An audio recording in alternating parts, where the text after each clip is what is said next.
Bonjour et bienvenue à Europocket. Au programme aujourd'hui mardi, un petit tour européen avec la Géorgie, l'Italie, l'Espagne et l'Allemagne. Allez, c'est parti.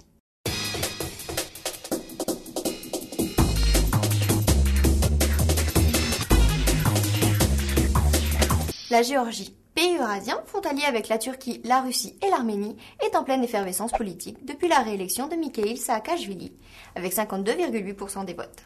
Démocratique pour les observateurs internationaux et frauduleuse pour les leaders de l'opposition, ces élections se sont soldées sans réponse aux deux référendums sur l'adhésion du pays à l'OTAN, alors que 61,8% des Géorgiens semblent y être favorables. Un petit voyage de prévu à Naples en ce début d'année?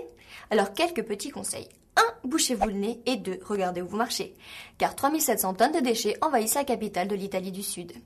Depuis 1994, les centres de retraitement des déchets font défaut, mais l'Italie semble toujours incapable de gérer la situation. C'est sûr qu'entre le dîner de Noël, du réveillon de jour de l'an, les bouteilles vides et tous les emballages des cadeaux reçus, Giorgio Napolitano a raison d'être alarmé. La scientologie, un mode de vie pour certains et une violation des droits humains pour d'autres. Si Tom Cruise en fait l'apologie à chacune de ses promos, le ministre allemand de l'Intérieur, lui, affirme que l'église de Scientologie est tout simplement inconstitutionnelle. Alors secte ou religion? La justice espagnole a tranché, et après 20 ans de lutte acharnée pour empêcher la Scientologie de s'implanter en Espagne, la voilà inscrite au registre légal des religions. 164 pays, 10 millions d'adeptes. Pincez-moi, je cauchemarde.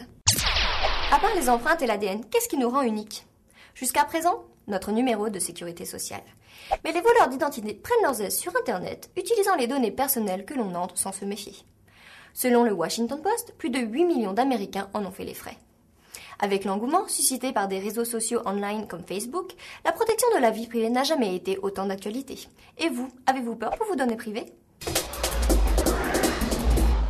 À 6 ans, ma liste au Père Noël se résumait à la dernière Barbie et au CD de titres de Dorothée.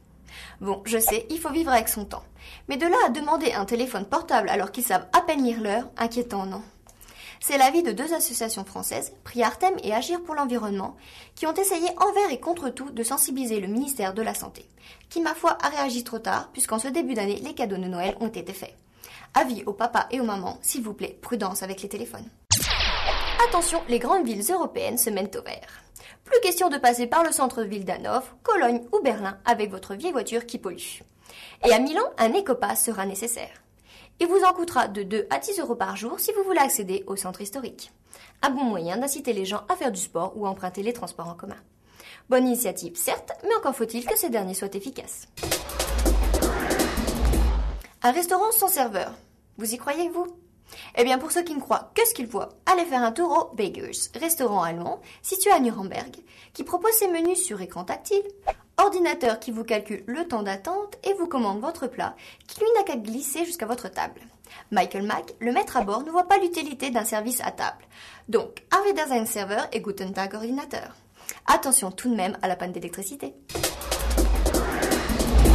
Voilà, c'est fini pour aujourd'hui, mais nous revenons dès demain pour d'autres news tout aussi intéressantes.